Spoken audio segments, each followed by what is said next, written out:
The Bob Murphy Show, episode 471.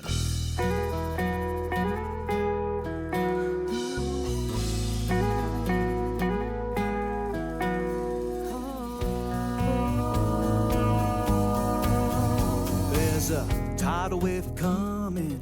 What you gonna do?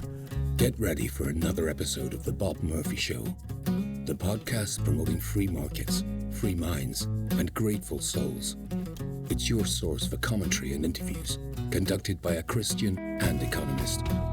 Now here's your host, Bob Murphy.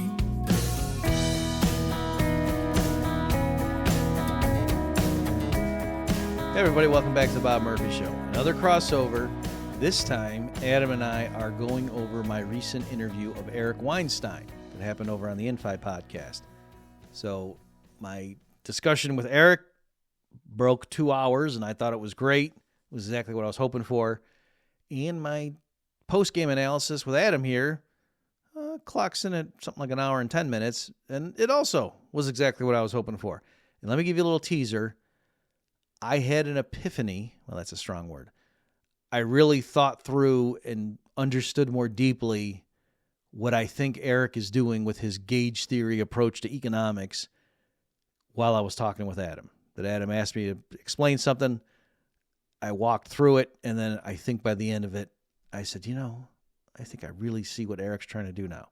Hi, Bob. Hey, Adam. I don't know if you noticed, but creator of the term intellectual dark web, Eric Weinstein, has been all over social media in the last couple of days, crowing, absolutely beaming with pride about getting to converse with the great Dr. Robert Murphy recently on an episode of a certain podcast. Did you see that? I did see it. And yeah, we are folks here continuing the meta trend of analyzing our previous interviews of people. So that's what we're doing here. I figure you were just jealous that we got to do it from one of my Heyman Nature episodes first. And I was. You just had to jump on. Yes. But I'm the poor man's Heyman that I only was interviewing one person. You were interviewing two people simultaneously back when the one we covered. You have room to grow. Yeah. So yes, folks, I was recently over at the Infi podcast, which is my day job as chief economist for Infinio. I interviewed Eric Weinstein, and we were talking all about economics. And so we're going to get into that. We have some choice clips for you. But yeah, what was pleasantly surprising to me is Eric enjoyed the experience as well. And when it posted, a lot of times when you interview somebody who's big on social media, Eric has like 1 million followers on Twitter. The standard thing is and have your guest, give them some copy and then let them tweet out, to make it as easy as possible for them to leverage the interview for their audience as well. And we didn't have to do that. Like Eric just retweeted it, and he's like, "Oh yes, my episode dropped, and this was good. That finally an economist who actually wants to hear my ideas or something." Because that's part of the narrative here that he's telling is that he's been banging his head against the wall for 30 years, and the economists don't want to listen. So I did. I'm not like the other economists. I won't hurt you. Yeah. So we have some clips. Yay. Is there anything you want? Well. First, I guess I want to ask you just your general thoughts about the conversation and what it means, perhaps not only for the mainstream neoclassical economists, but for the Austrians as well. What was the overall thrust? Sure. So, what I wanted to achieve in the interview, I did achieve, right? That. Specifically, I had people asking me over the years, hey, have you heard, you heard this Eric Weinstein guy? One of his things is he's talking about like the marginal revolution went down the wrong path or something, and he wants to do this new, what the heck is going on with that? Is it just a new measure of inflation or something?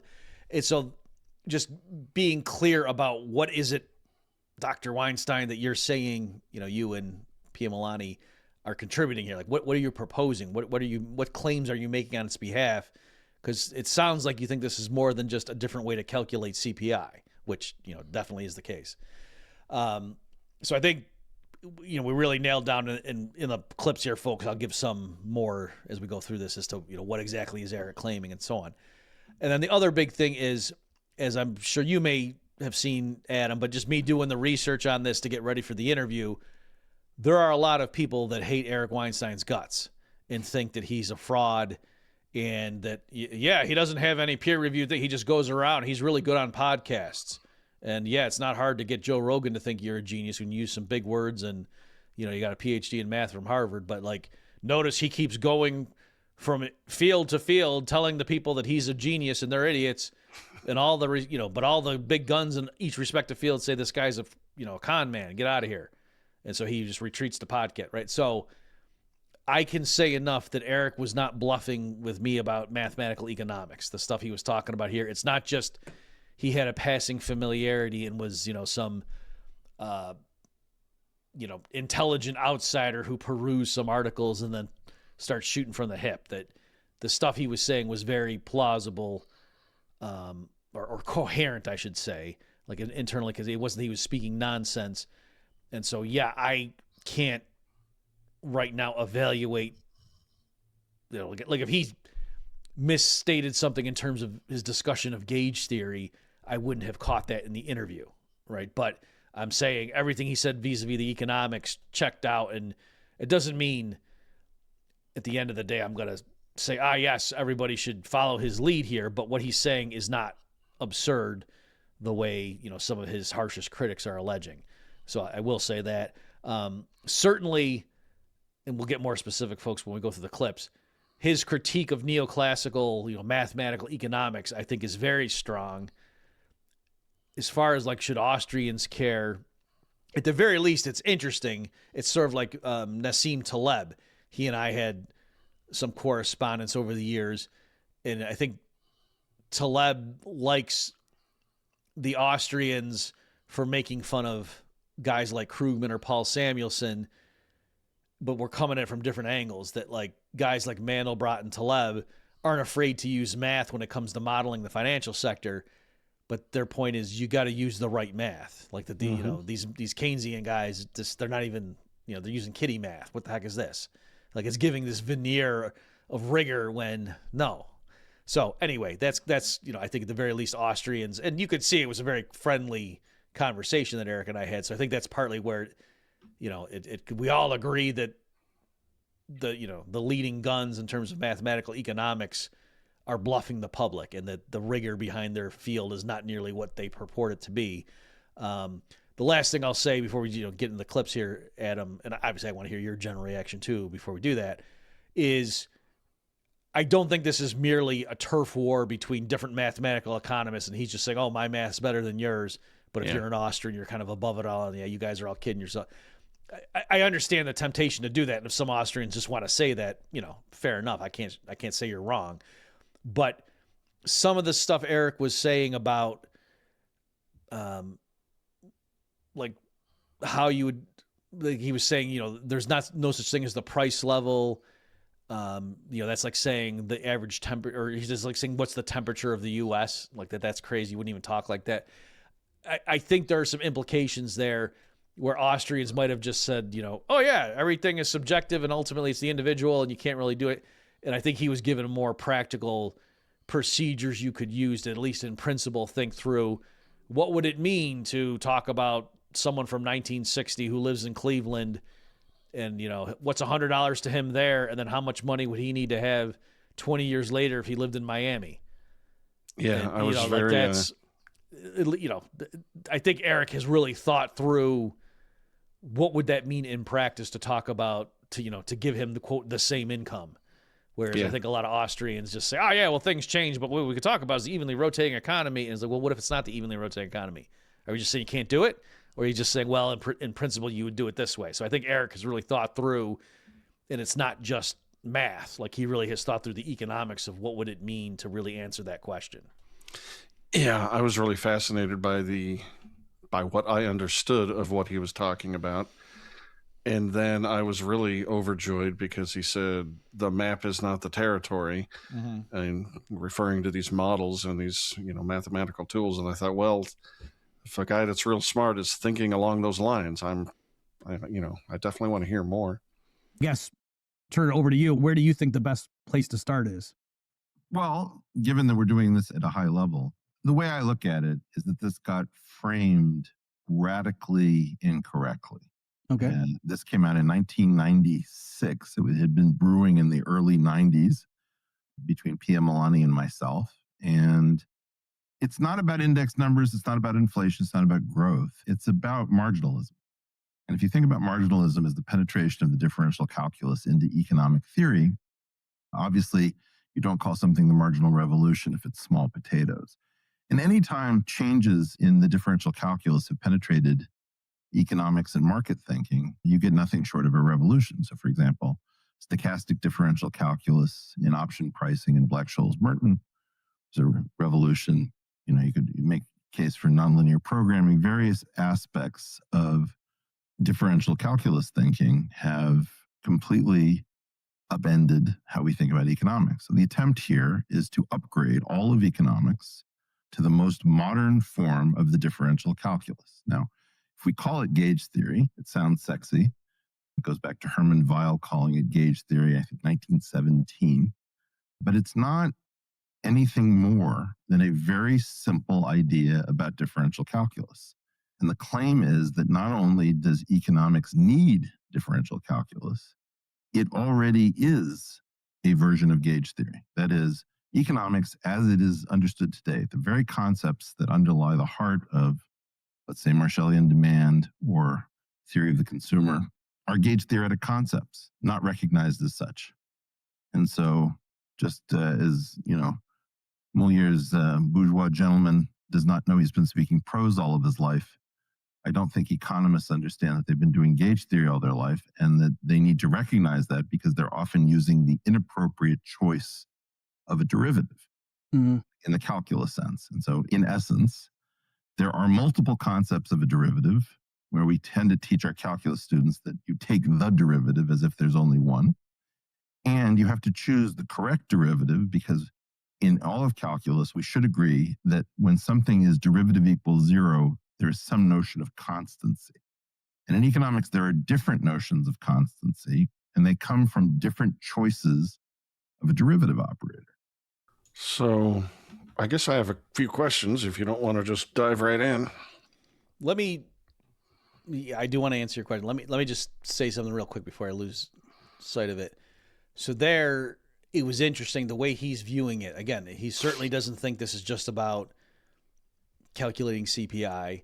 He also doesn't think it's about dynamic preferences, right? Because as we got in the discussion, the more I read his stuff and saw, he had sent me a bunch of material ahead of time, presentations that he and P.M. Milani is now his wife, by the way. So, that she got her PhD in Harvard in, I think, 96. And, I think they were dating at the time. Maybe they were engaged. I don't remember. And, he had his math PhD from Harvard. And so, he's talking to her about economics. And then he knows all about the use of game theory in physics. I think that was like what his dissertation had been on.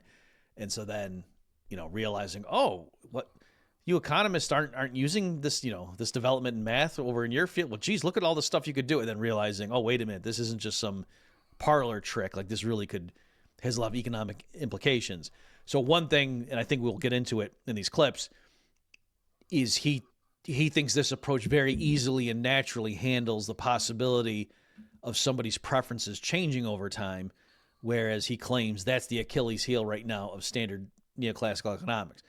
So one might have thought that was going to be how Eric described, but as you saw there, no, the way he pictures it and what it is they're doing and why he has such grandiose claims on behalf of their insight is he's saying, economics back, the marginal revolution that gave us the dividing line between the classical school and now, quote, modern economics, that you guys really, like, the revolution was very timid because you only use this one, the most simple notion of a derivative, right? So that's how he's viewing it. So I just thought that was interesting. And as we get into this, we can talk more about the specifics. But okay, I'll stop there. What do you want to say?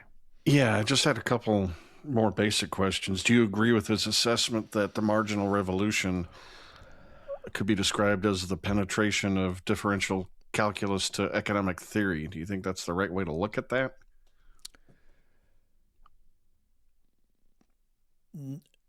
Well, it's probably a true statement, but I don't think it. I don't agree with the spirit of what he said. Right. All right. So specifically, and I'm sure many of our listeners would already have jumped to this conclusion, the marginal revolution is associated with three people. That, Karl Menger of the Austrian school, William Stanley Jevons, and Leon Walras. Incidentally, a lot of people say Walras. I'm pretty sure I've talked to a French guy in my program. I think it's Walras. All right. So anyway, and Menger obviously was not very mathematical at all. He certainly didn't use calculus when he was doing his verbal exposition of what we now call the marginal revolution, overturning the old classical cost or labor theory of value and replacing with subjective modern marginal utility theory. Whereas Jevons was somewhat mathematical, and Walras was very mathematical, okay, and kind of gave us what we now think of as general equilibrium theory. So, having said all that, though, so where Eric is coming from certainly would be true if you were, today taught standard economics like in a top 10 program somewhere. It would be very mathematical. And yeah, you would think if, to the extent you even cared about the history of thought, you probably would think, oh yeah, and that's where we realize that, talk about marginal utility. What's marginal utility? Oh, it's you take the derivative of your utility function with respect to, what happens if I get one more unit of apples, or, an infinitesimal more unit of apple, then what happens to my total utils, and right? So that would be a very plausible claim, except a lot of people say the marginal revolution actually is somewhat misnamed, that really it was a subjectivist revolution. Okay. And this, so clearly Austrians would talk like that, but I think even mainstream people, again, with a lot of these guys, they don't even read old, like they say, why the heck would I read something from the 1870s? What do I care? That's stupid. But to the extent that they cared about the history of their field at all, I think some of them would be receptive to the idea that really the revolution and going from the old cost and labor theory of value to the modern one was not valuing things on the margin. It was subjective valuation, from the demand side, as it were, as opposed to the reason a stagecoach trades for 6 chickens is because look at the labor you got to put into building a stagecoach versus raising 6 chickens, right? That's kind of like how the classical economists would explain long run market prices. Whereas what was brought in under the so-called marginal revolution was the other way around. That you start with consumer utility and preferences, and then you go the other way, right? So in order to do that correctly, you need to understand marginalism. But the point is, it was more than just looking at aggregates beforehand and now we're just looking at marginal units. There was a much bigger shift than just that. Very cool. That's what I thought. But taking it from Eric's perspective, do you think he's right or could be right that this gauge theory approach could be as big a revolution in the field of economics as he's saying? Certainly for people who like mathematical models of the economy. So for a standard, what we call neoclassical economist, it's possible that, put it this way, if Eric can do with this approach what he's claiming he can do, then yes, this changes everything, as they would say. so that's where, the jury's still out in my mind, is I still don't know. At this point now, given the conversation I just had with him, and I listened to it myself again in preparation for my conversation with you, Adam, I have a much better handle now on what he's claiming they can do with this approach. So let me say, it's the kind of thing, there's this, if you ever encountered, Adam, C.S. Lewis popularized it, but I don't know if he invented it, but the idea that when it comes to Jesus, you can't just say, he was a wise man who gave it. The thing is, they say the 3 L's. He's either liar, lord, or lunatic. In other words, like when you look at the stuff Jesus said, the claims he was making, you got to either say, yep, he's the Lord, or he's a liar, or he's just nuts. You can't just say he was a wise teacher, but I don't think he was God, right? And so likewise with Eric, it's the kind of thing where, there's no middle ground here. He really is this utter genius that has made major contributions all over the place, and he's so far ahead of everyone that the big guns in each field don't like him because he's saying you guys are idiots and you've built it on quicksand, and that's why only fringe people in each of the fields think he's cool and want to give him a chance. right? So that story is consistent with him being that guy, or it's also consistent with him being a con man, right? So are you saying you're Peter or are you saying you're Paul? Guess it would be Peter, right? I'm saying right now I'm more Thomas? the guy who's like who the authorities have sent out, that the Pharisees sent out to hear him and then come back and they say, well, what did he say? And I've said, I've never heard such words. No man There has you spoken go. like this before. And There I you still go. don't know, but I want to go follow him more. And if he starts doing miracles, then I'm going to say, whoa. All right. If you are done with that, let's dive into clip 2, which has something a lot to do with path dependence, whatever that is. Yeah. Economists hearing this are going to say, yeah, there's various indices to correct for changing prices over time. Like we're trying to say, hey, the purchasing power of money between the year 1950 and 1960, there's various ways, various types of indices. And yeah, the divisia is one of them that was, proposed in the 1925 or whatever you said, sure. But each of them have their pros and cons. And one of the problems with that one is it's path dependent, like just actually computed. So it takes more numbers in between. And that seems kind of counterintuitive. Like if I just want to know between 1950 and 60, can I just take a snapshot in various prices and quantities? And the divisia index takes it. And so one of the results in Dr. Mulaney's dissertation that I found very compelling was to say, if we do make the switch that you're saying in terms of like the differential operator, swapping out the one that economists conventionally use for this new one that she proposes, then all these various indices give the same answer. That's right. But more importantly, what I would say is the big shift. So divisia found sort of an echo of gauge theory, and it had the mysterious property of being path dependent. And that was thought to be a negative. And that's bedeviled the field ever since. What gauge theory shows you is why it is path dependent, why that is a positive thing. It is something that you should not try to rid the world of. Effectively, what this is curvature. And curvature is what generates path dependence. And so what you're seeing when people try to say we don't want a path dependent measure is that they are effectively the flat earth society of economics. They're the flat market society. And so you're trying to have a conversation saying the economy is round with a bunch of people saying, no, it isn't. It's flat. We just can't get this thing to go away. Because if you take any mechanical index, that is anything that takes in, let's say, dual period prices and quantities, and you chain it, and you say, well, okay, originally I have a year between readings. Now I'm going to do it every half a year, then quarterly, then every month, then every week. So now I have 52 readings. As you increase that frequency, you approximate usually one index, the divisia. It doesn't matter whether you begin with a Fisher, a Tornquist, a Posh, a Lesper's, they all become the divisia. And the reason for that has to do with the fact that it is the correct way of thinking. The path dependence is a feature. It's not a bug. You can't get rid of it. And if you don't have path dependence, it's a sign that you're not actually doing economics. I used to date a girl in college named Divisia. Continuously? Very nice. Huh? No, it was off and on. So, again, I have basic you could have questions. said no, she was chunky. Ooh. No, I can't make leaps like that. So could you explain to the layman what he's trying to say about path dependency and why it would be a problem rather than a feature? Okay, yes. So this is really good stuff here for the trained economists out there in particular. Okay, so in general, path dependency means it's to understand a situation, it's not enough just to look at the current readings, in general, whatever the context is. Like, it's not just to get a snapshot right now that you need to know, well, what happened? How did we get here? Right. So that's where that, what that term means. So the current situation, to evaluate it, you need to know what was the path by which we got it. It's dependent on the path, hence the term. And 2 snapshots just won't get you there. You actually need to. Right. So let me contrast. So normally, like I had never even learned about the divisia index, or if I did, I forgot about it.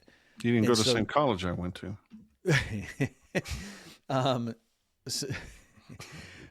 It's just funny because I'm thinking of inappropriate. Anyway, Index, yeah. yeah. Like, what would that mean? What would that mean? So, anyway,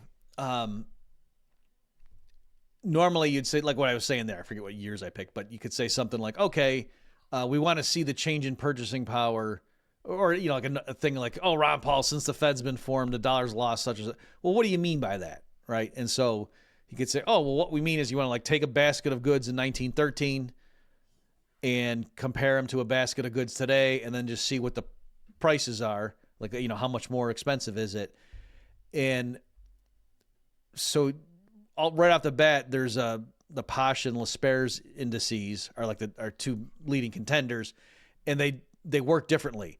I'm going to get it mixed up here or not remember which is which, but one of them says, okay, yeah, you take the basket of goods, you know, back then, like what could $100 have bought you back in 1913? And then you say, okay, that basket, now you jump ahead to whatever, 2025, and say, how much is that? And then that's the way you calculate what's the change in the purchasing power of money. The other one goes the other way around, and they say, you know, what could $100 buy you in 2025? And then you go backwards and say that same basket. And, you know, they're similar, but actually the way you do it correctly, and it might have to do with like what the representative basket is too. Like, so, because the way I just said it right there, you might think, shouldn't that be the same number each way? But the composition of the baskets could be different, right? Like, in other words, what the representative basket was in 1913 is obviously not the representative basket in 2025. Okay, so there's that element where it's not the same basket, and so that's why the numbers could be different. They're not going to be radically different, probably, but you can see how it's not going to literally give you the same answer, and so that's why. But that's not path dependent. All you need to do to use either of those popular indices to come up with your estimate of what's the change in the purchasing power of money since the Fed's been founded is all you need to know is what were the prices and possibly quantities of stuff in the first year and now the second year, and that's it. You just do some arithmetic. So that's path independent, those two approaches I just told you. And then the Divisia one, though, you can't even do it if you just have those numbers, because you need to theoretically, like optimally or ideally, it's defined continuously. So it's not just that you have discrete points, data points in time. It's like you kind of need to know what's the flow of the price and quantities, you know, from time zero up to time, you know, capital T, and then you got to like take the integral or something over that whole period, right? So you can approximate it and break it up into smaller chunks. So that's what he was getting at there, where he was saying with all these different indices, when you start chaining them, so if instead of like the thing I said, taking the bundle, you know, like the representative consumer bundle in 1913, how much does it cost? Take that same bundle in 2025, how much does it cost? You say, well, that's a big leap. What if, you know, because we know that the types of things consumers buy in 2025 is way different from, so how about we, you know, every 5 years, pick a new representative bundle and then do that, you know, method we said, you know, just keep chaining it and doing it that way. Say, oh, the drop in purchasing power from 1913 to 1918 was such and such. And then from 18 to 23, you get what I'm saying? And so his point was, is you increase the frequency of those, you know, or shrink the duration of each of those discrete steps, it doesn't matter which method you use, they all start approaching the same amount. You get what I mean? I do. Yeah. And so then, and then in the limit, you know, as the you know, increment goes to zero, they all tend towards the Divisia index, defined, you know, as a calculus integral. Okay. And so then they all would end up having path dependency in that sense. Okay. So normally the way economists talk about that, if you were listing the pros and the cons of the various indices, they would say, yeah, the Divisia has some interesting features, but the problem is it's path dependent, right? So normally economists think that that's a bug. And he's saying here, it's not, you know, that we show in our framework that actually it makes sense. Once you think through the implications of it, of course, the path you took to get here would matter and would be economically relevant. And once you see that, you realize, oh, so his point was, there's a sense in which you might want to just say, oh yeah, Weinstein just saying the Divizia index is the one to use. We've known about that since 1925 or whatever. What the hell? And he's saying, no, we now have the economic intuition to understand why that's the best one. Whereas, Divizia himself didn't know that. And certainly economists who've been rejecting it all along didn't understand why, because these idiots think path dependency is a bug when no, it's a feature. Yeah.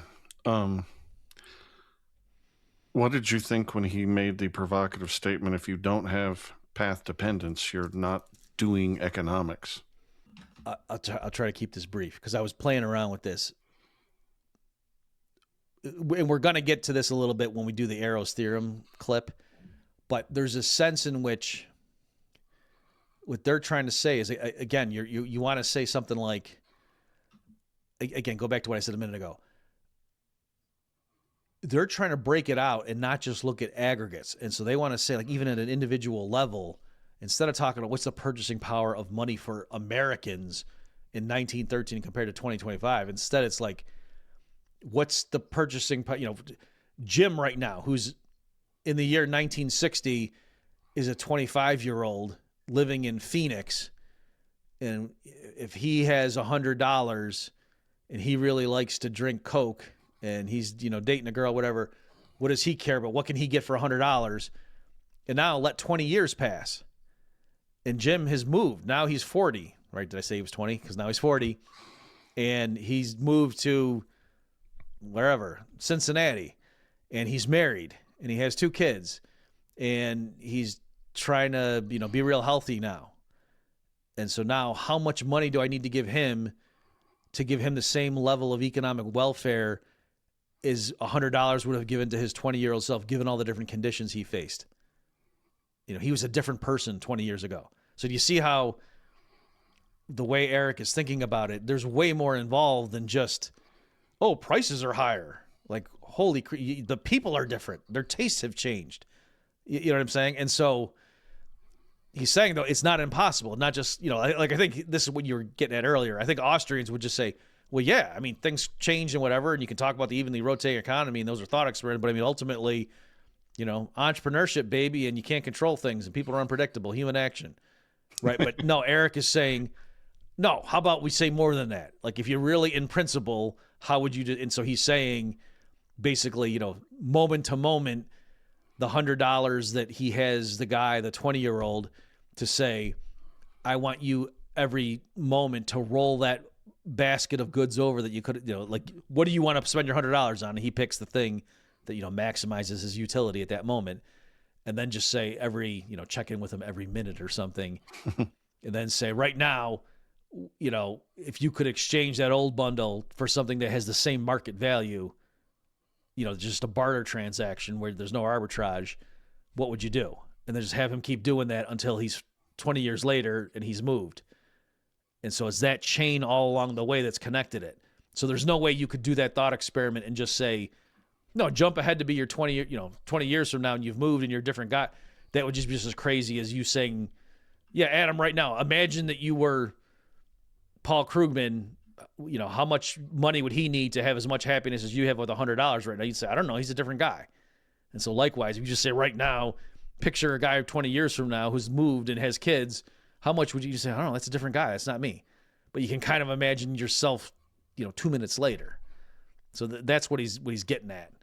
And why once you see that's what he's trying to do, and that's what to him it really would mean to say, let's keep, how much purchasing power, how much money income would you need to put you on the same footing down the road as you did earlier?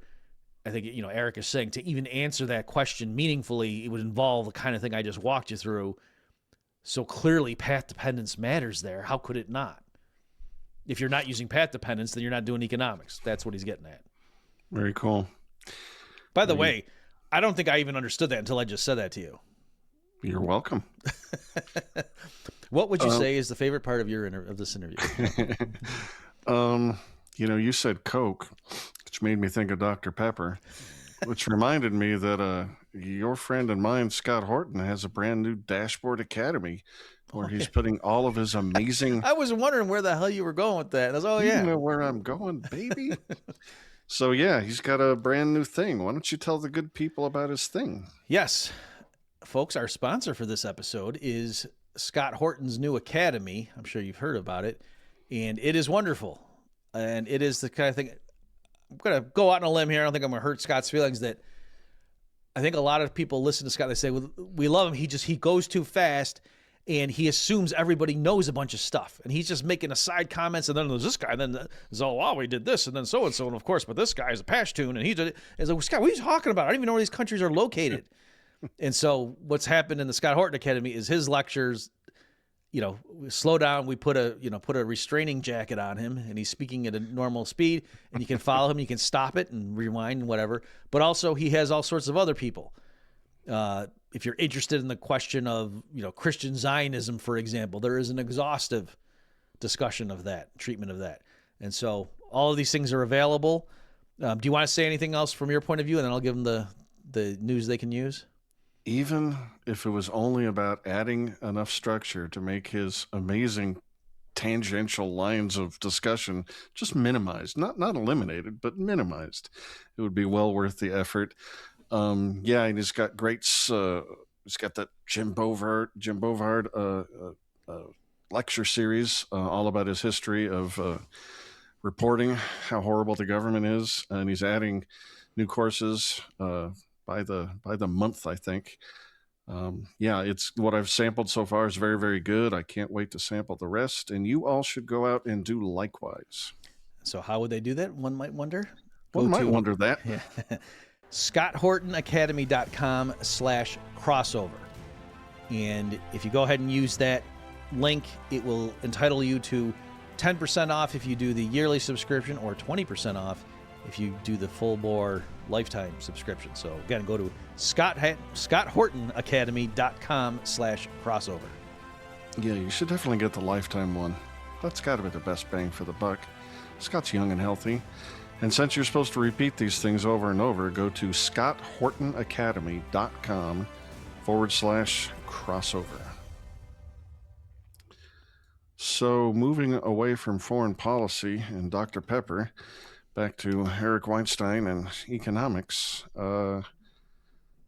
This next clip has something to do with price levels, and what the heck are they even? The idea that there is a price level is the problem. If I say to you, what is the temperature in America right now, you will not understand what I'm saying. All right. Right. But if I say to you, what do you think CPI is going to be next month? You're dumb enough to say, oh, I think it's going to be, and then you give a number. Can I stop you for 1 second, Eric? Just so you know, I'm giving you the Austrian libertarian types who are listening. When you were going on with the group stuff, they were like, what the heck is this? But now you just want them back because that's a standard Austrian point.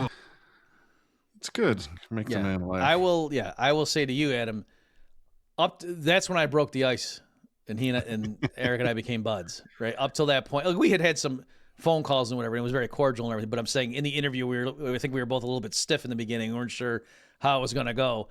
And then that thing right there, got him to laugh, and he relaxed. And then he, we don't have the clip here, but he went on to say, here's what I like about you Austrian libertarian types. And so, yeah, it was great to see that moment. We'll put a link in the show notes to the whole interview, but you could really see just how butthurt Eric is over being stiff-armed by the economics profession for all these years.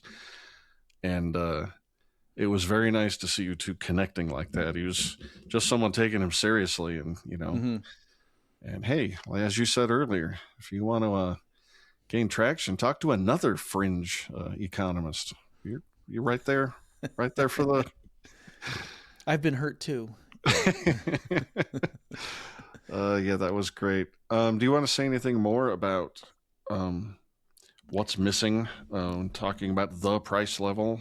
Yeah. So I think and you can see it was because he said things like that reassured me back, 5 minutes ago, Adam, when I just told you, here's my epiphany. This is what he's doing.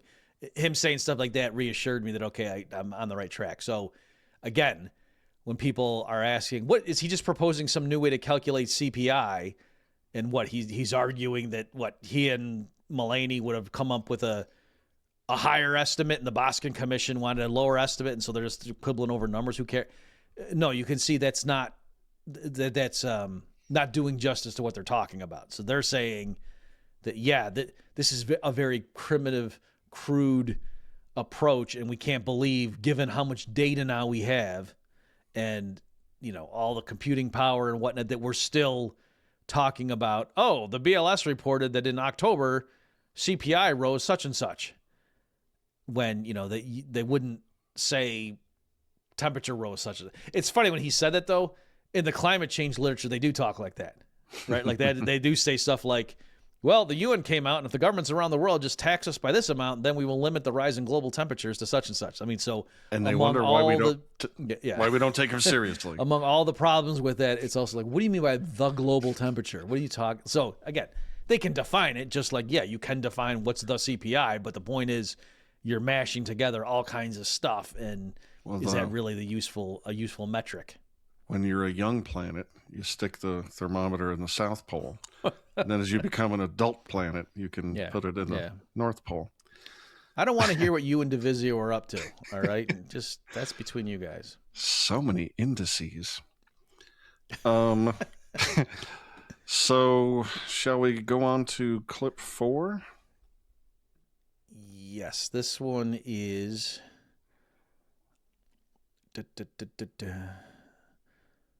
Something about Darth Vader. Yeah. So here he's going to get into a Star Wars analogy, and he's talking about what is the weak spot of neoclassical economics. Let me say it right now, because as you're going through, I realize formally, we haven't officially said this during this discussion so far, Eric, that part of what you're doing and why I understood that all the scope and the audacity of what you're claiming that you're giving us here is that your approach or your framework can easily handle changing preferences over time. Whereas for standard theory, it's kind of like, just, that's why you can't do anything. Like from an Austrian point of view, just remain real agnostic and just say, that's why these mathematical economists are nuts, because preferences change. We all know that. And so look at their goofy models where they have to assume they stay static. Otherwise they can't use calculus. And so you're trying to combine the best of both. Let me make an analogy. Economics, professional economics, particularly macroeconomics, is like a Death Star from Star Wars. And this thing pulls up, traditionally USAID and the CIA and the State Department dispatch a bunch of economists from Harvard or Stanford or Chicago. Could be the Chicago boys to Latin America. Could be Andre Schleifer and Jeff Sachs from Harvard. Could be anyone. And we tell some country what they need to do. And sometimes we do things through the IMF or the World Bank, and join or die. And that's how we roll. And my claim is your Death Star has an exhaust vent. And if you don't play nice, and if you continue to pretend that you have a subject that's figured it all out and that you guys have ascended to some mountain, I can show you that your entire Death Star can be killed off by changing preferences. It's very clear in the literature. I think I sent you a great deal of excerpts and quotes that point out that what's happened is that more or less Gary Becker taped over the exhaust vent vulnerability with like no exhaust vent here written in red crayon, and said preferences are perfectly stable. They don't differ between people, and they don't differ over time. And he got Stigler to go along with that one. And that is why, in part, we rely on the Chicago school to tell the ultimate lie that no one believes so that the field doesn't collapse. Because once you understand that changing preferences are the Achilles heel of all neoclassical economics, the field does not exist in its presence. And that is why, from the time of about Alfred Marshall, people have increasingly become fanatical about asserting that somehow preferences are fixed and stable, when it is abundantly clear that there is no backing for this. This is a cult-like belief in an assertion about human beings that is invalidated by everything we know about advertising, addiction. You have these crazy articles like Rational Addiction, where people are being completely reasonable in their heroin habits. and they're not affected by advertising, or they have tastes that are stable in a meta sense, it's such nonsense. You have to recognize that we can fix the vulnerability of the Death Star, but you're going to have to play nice, because I don't want you guys rolling up and destroying the world the way you have been. Or you can feel free to take a swipe and claim that you don't have this vulnerability, and we'll just send a couple of torpedoes right down the exhaust vent and watch the entire neoclassical edifice disappear. Let me, Eric, and presumably I'm going to speak on behalf of the mathematical economists. They're going to respond the same way in Star Wars when the one lower guy goes up to the admiral or something and says, "Sir, we've analyzed their attack pattern and there is a danger." And he's like, "What? At our time of victory, we won't evacuate." Once again, you got the man to laugh, which is great. And finally, in that analogy, I finally understood what he's talking about, which is that using gauge theory, you could easily take out a couple of womp rats at 100 meters. Yeah. Well, I think more specifically, he's saying don't use your guidance computer. That's right. Yeah. Use the gauge. Yeah. Okay. So, yeah, I like that too. Apparently, I included that clip because, it was a fun thing where, just like when he's talking to Rogan and they start talking about the Beatles or something and he makes cultural allusion, like I was keeping up with them, right? I'm cool. So, yeah, what he's getting at there, here, let me just spend a minute to try to explain to people the evolution. So, again, the marginal revolution, that they're overturning the old approach to say, like, why is it that there's certain patterns in market data? Why is it that it seems like some things have higher prices than others? And again, the old classical approach had to do with what the cost of production, and it kind of made sense, right? And there was, you could give a theoretical reason for that. Like, no business is going to continue to make and sell a product at a lower price than it costs to build it, right? So that kind of shows why the prices in the long run have to at least cover the costs. And on the other hand, in the long run, a business isn't going to be able to make a product and sell it for above the cost if one of the costs is the interest on the, or they would call it profit on the capital, right? So they would say, the wages for the labor, the rents to the landowners, and the profit to the capitalists, right? And so it can't be in the long run that the price is above those costs, because then just more people would flow into that sector. Get the idea, until the same rate of return prevails and blah, blah, blah. So that's what I said. But again, as you can see, like there's problems with that. And so that's why it was a revolution in the 1870s when they flipped it and said, no, the starting point is just, why does someone pay more for a steak than a hot dog? Because you get more enjoyment from the steak. Like, that's the, the primitive basic starting point, and then you build up things from there. Okay. But to make sense of that and to operationalize it, they realized, okay, so ultimately you're talking about people's preferences, or they could have used utils or whatever, however you want to classify it, what language you want to use. But clearly, if you're just trying to come up with a story about market behavior, and then also just do things like, well, how come when the store has a sale, people buy more, right? And you start, getting more specific and whatever, and you have little models. Clearly, you got to have people have preferences for things. And to say that, oh yeah, normally you sell this much, but then when the store has a buy one, get one, people buy more of that.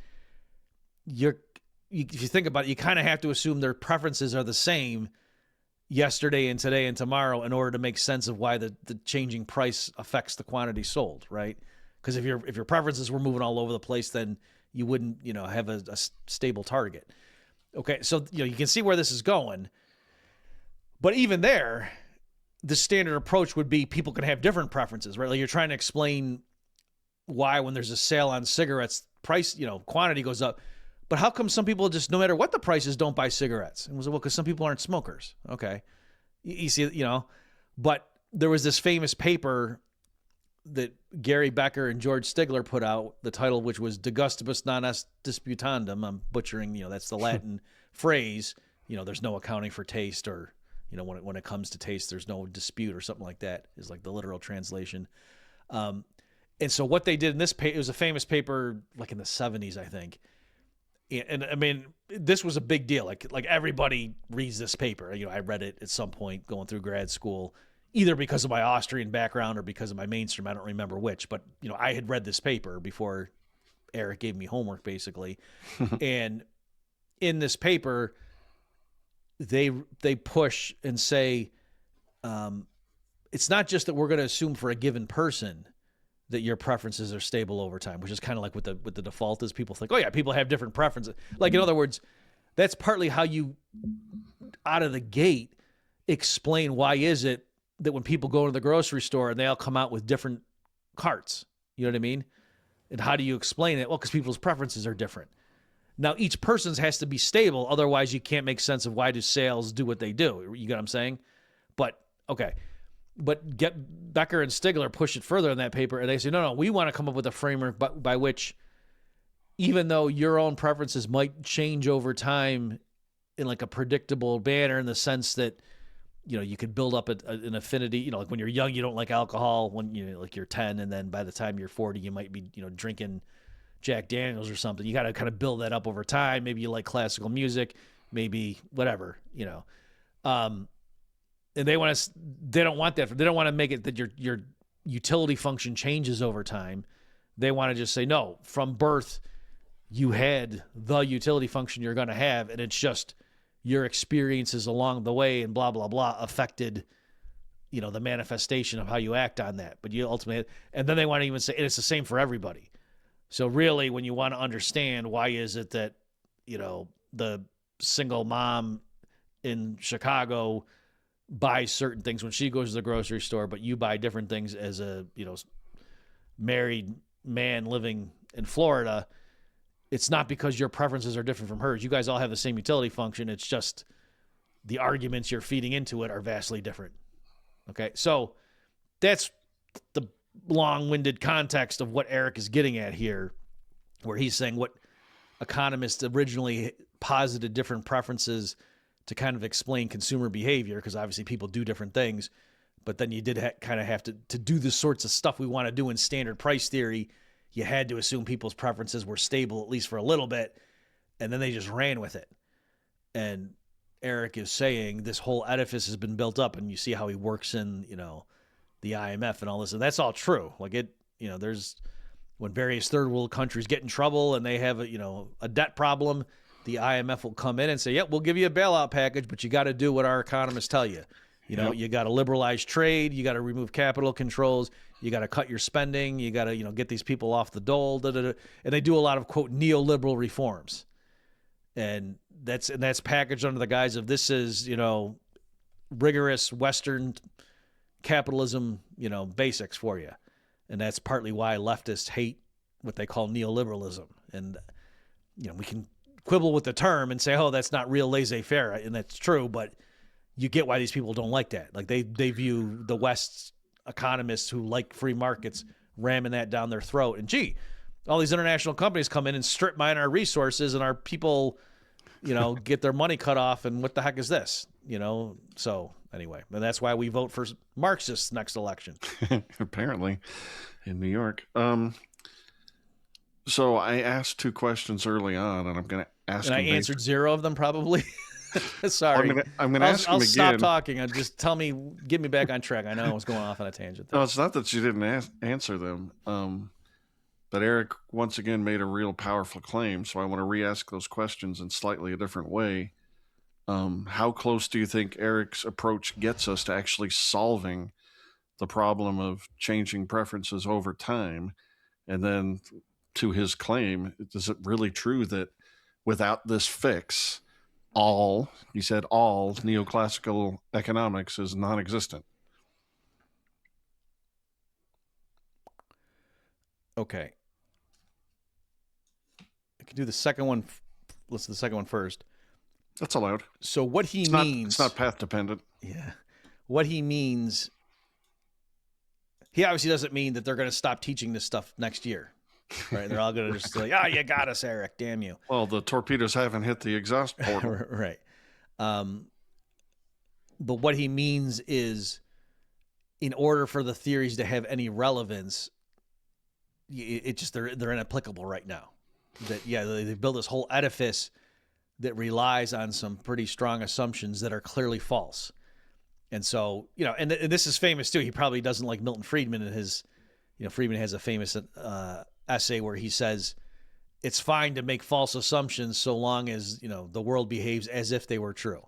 So the point is just as long as the predictions of your model are close enough, or at least qualitatively in the right direction, given the kind of problem you're trying to study with the model, then that's fine.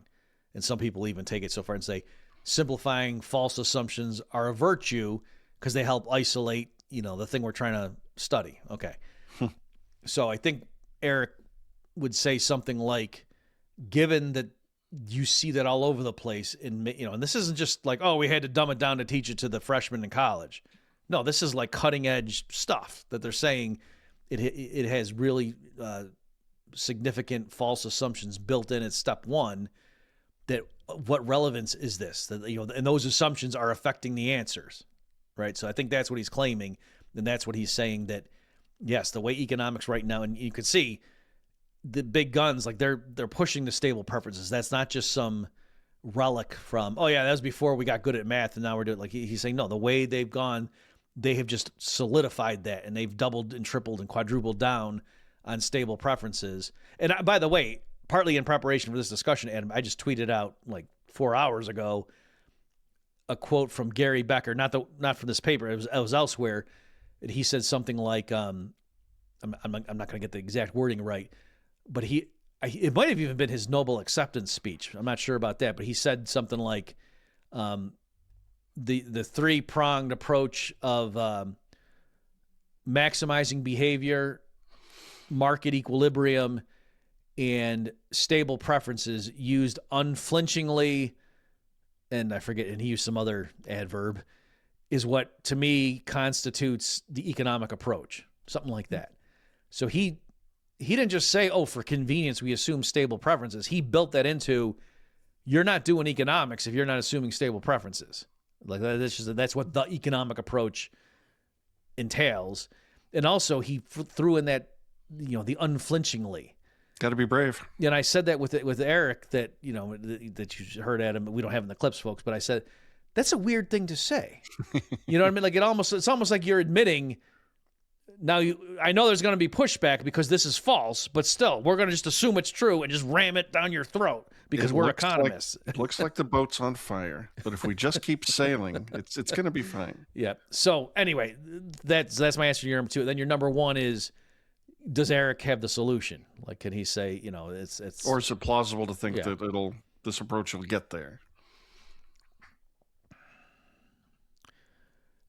I don't know the math well enough to say whether it does what Eric claims, but yes, if it does do what Eric says it can do, yes, it solves the problem if you want to solve it the mathematical way. In other words, maybe an analogy would be with game theory, that if you saw John von Neumann and Morgenstern and how they did it, and oh yeah, you come up with some clever results if you want to mathematically model strategic interactions, but really their framework only applies to two-person zero-sum games, and that's kind of limited. And so one reaction would just be to say, well, you can't model people with math equations, that's stupid. And you just be like, an open-ended Austrian. Or you could be John Nash and say, well, let me give you a different equilibrium construct and a much, richer strategy space that can handle, any kind of competitive game.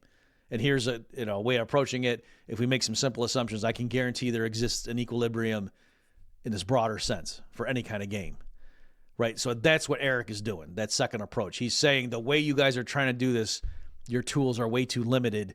Let me give you this much richer mathematical framework, among other things, where the differential operator is much more open-ended and can be calibrated to the specific situation. And in that richer framework, you can easily handle stuff like, you can mathematically model preferences over time, and if they evolve, that's totally fine. You can handle that, whereas in standard models, you can't. Let me just say one last thing. Sorry, Adam, because I was thinking this through earlier today. I think a lot of people who have been trained in rigorous mathematical economics are going to be puzzled. They're going to say, what?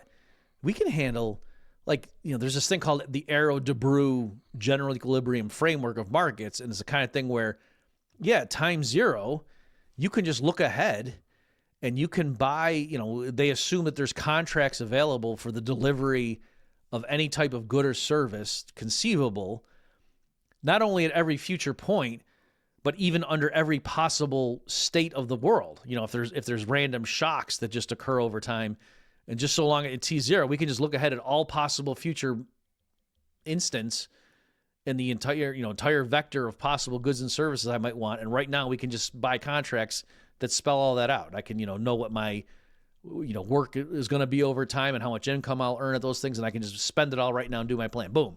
And that can all be maximizing my utility as of right now, taking into account that when I'm 80 years old, I'm going to need a retirement home possibly. And so I'll make sure I get an annuity that will pay off enough, blah, blah, blah, or I get long-term care insurance, right? You can do all that, but I realize that's not solving the problem.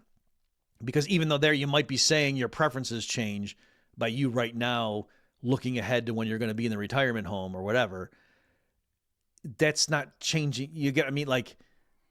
That still can't handle, okay, but what if 10 years from now you change your mind?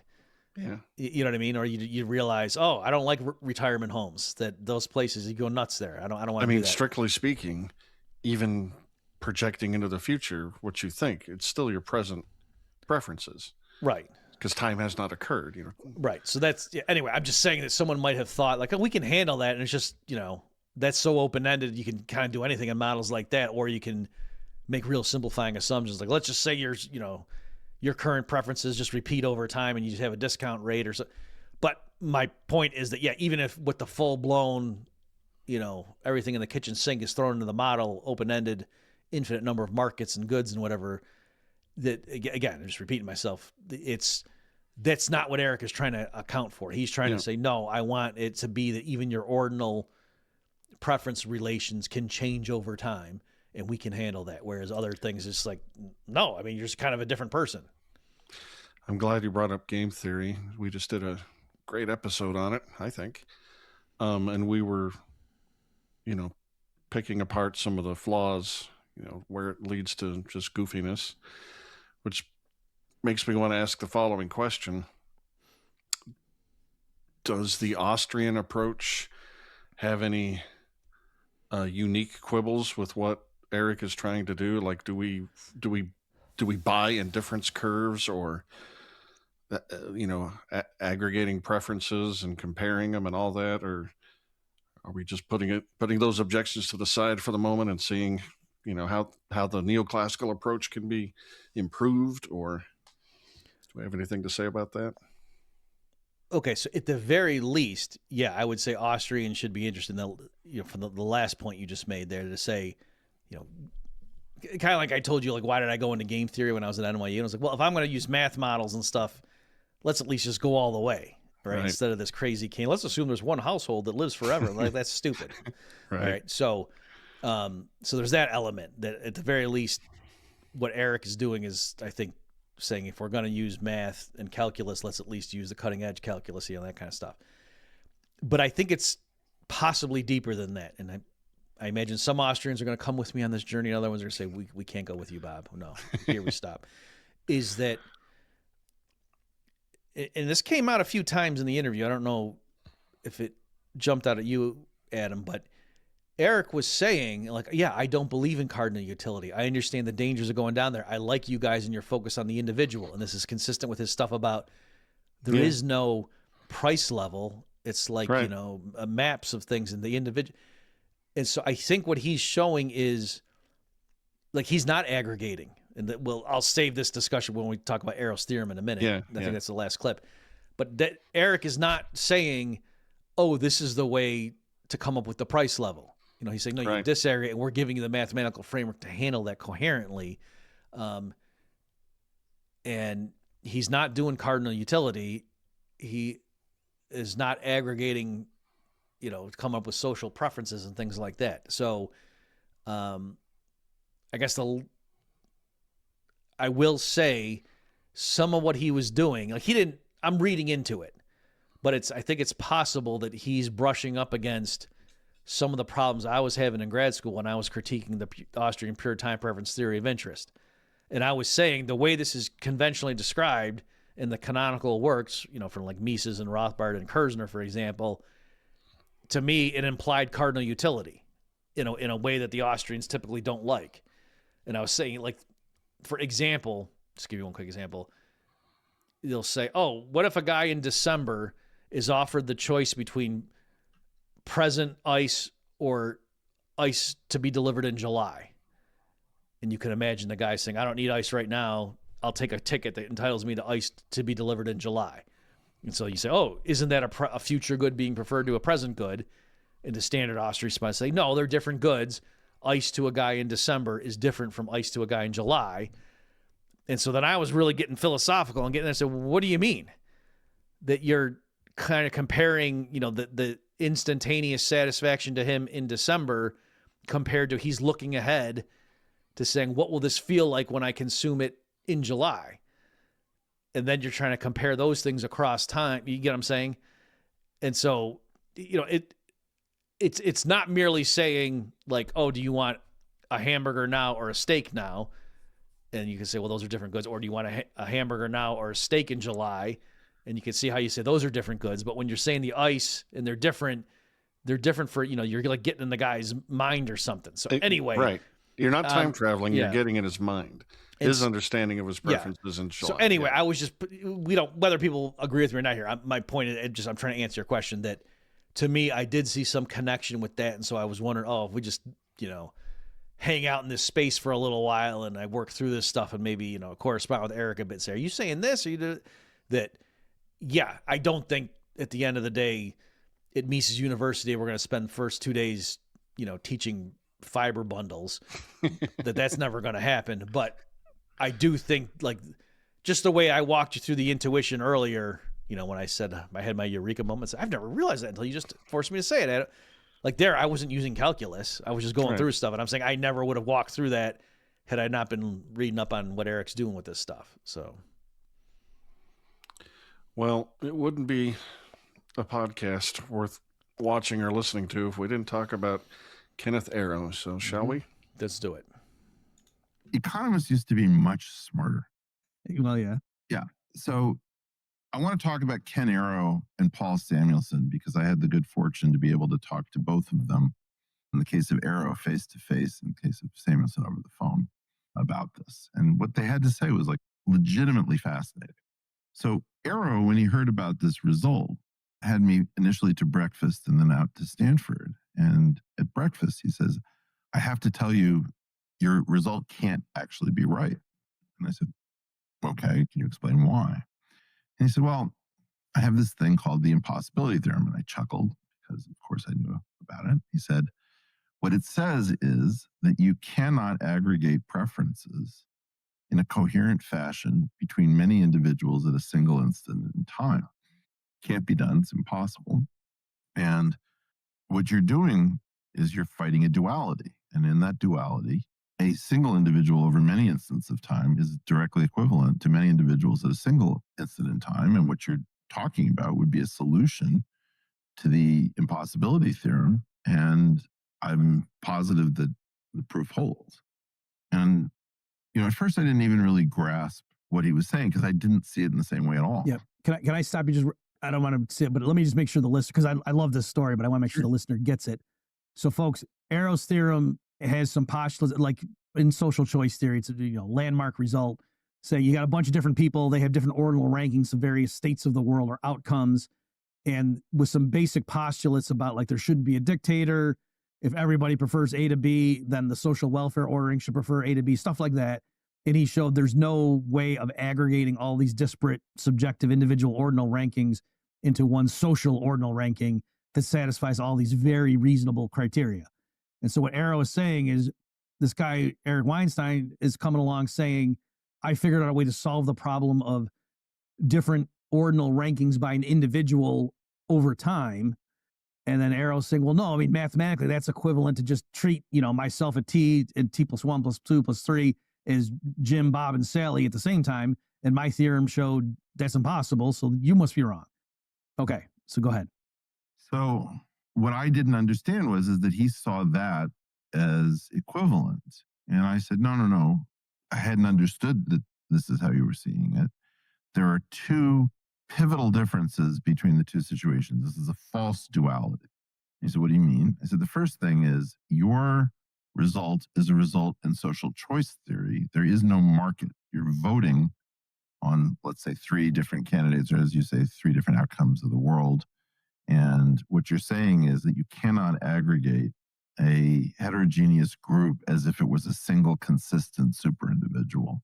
So that if everybody agrees on a choice, that choice has to hold. There isn't one person who has dictatorial rights and small changes don't result in violent changes, whatever this list of axioms is. And he said, and the second?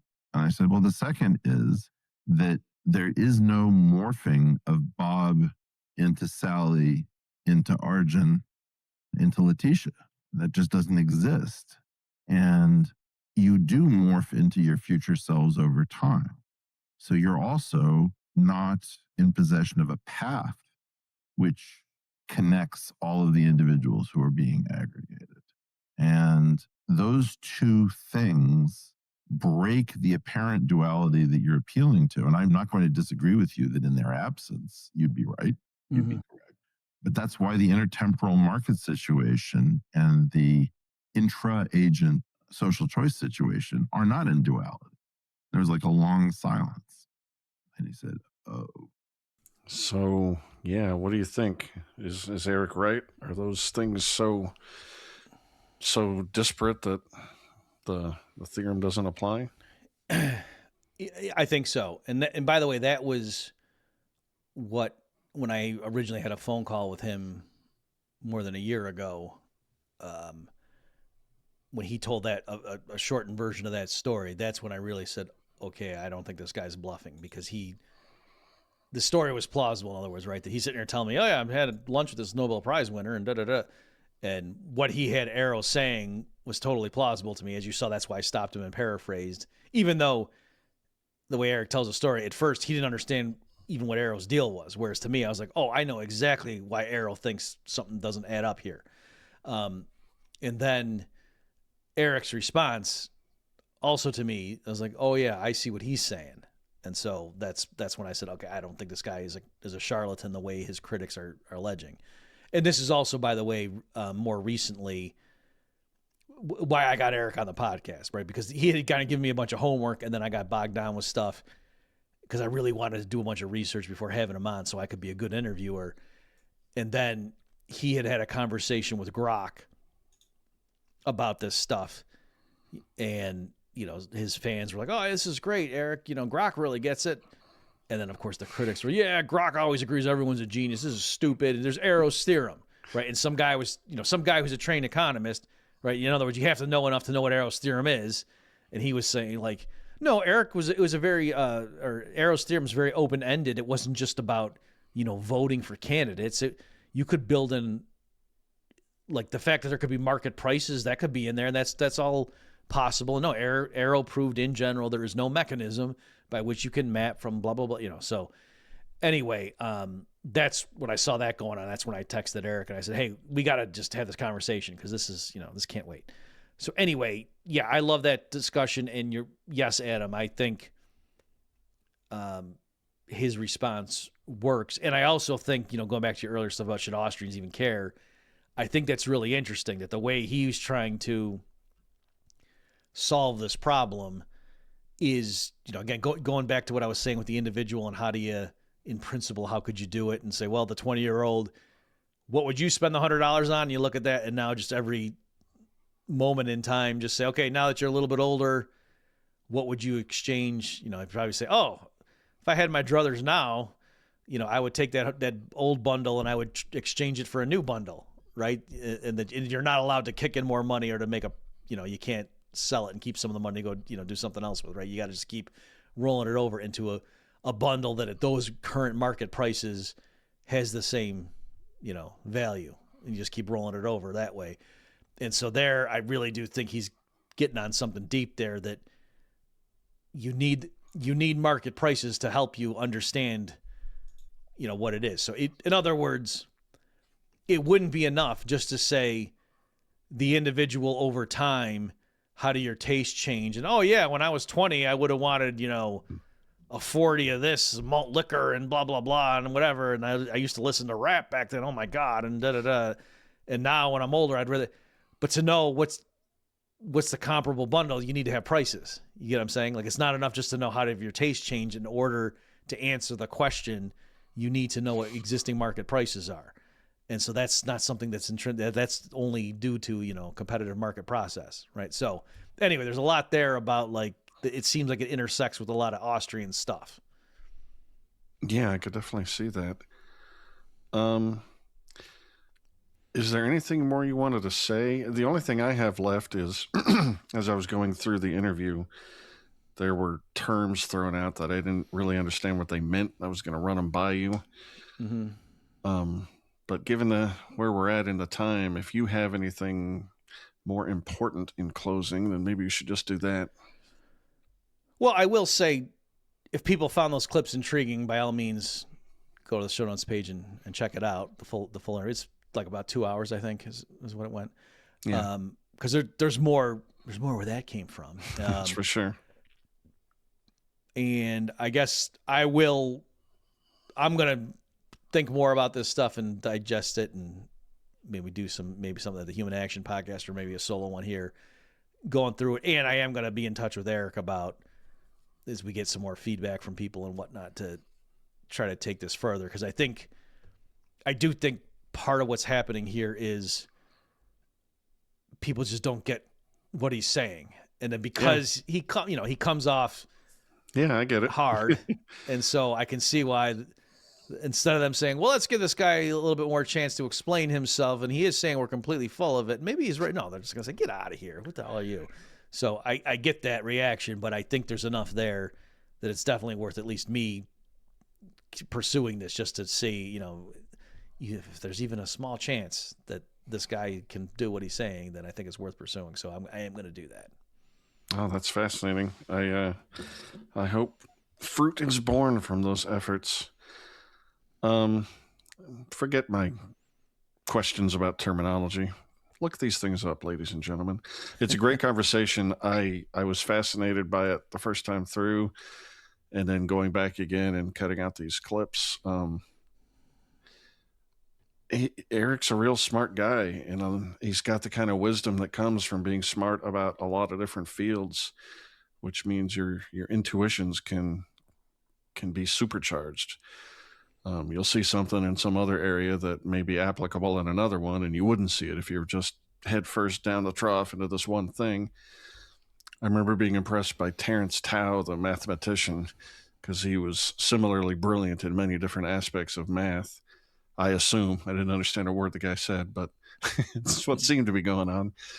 And yeah, I do think that's a superpower, to be able to go deep enough to be relevant, but also be able to do that in a bunch of different interesting fields. I think that's what turns you into a guy who really pushes the needle forward, makes humanity wiser, richer.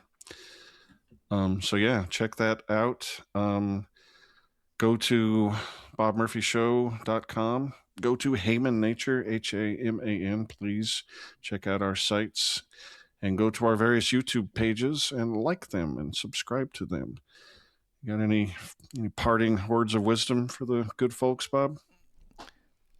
Just go check out the full interview, and go to ScottHortonAcademy.com/crossover. ScottHortonacademy.com /crossover, so that we can wet our beak. I don't know what accent that was. Thanks, Bob. This was awesome. I was thrilled to see you get this interview, and I think you handled it very, very well. I hope something amazing comes from it. So thank you, ladies and gentlemen. We'll catch you next time. So long. You've just experienced another episode of The Bob Murphy Show, the podcast promoting free markets, free minds, and grateful souls. For more information and to subscribe to this podcast, visit bobmurphyshow.com.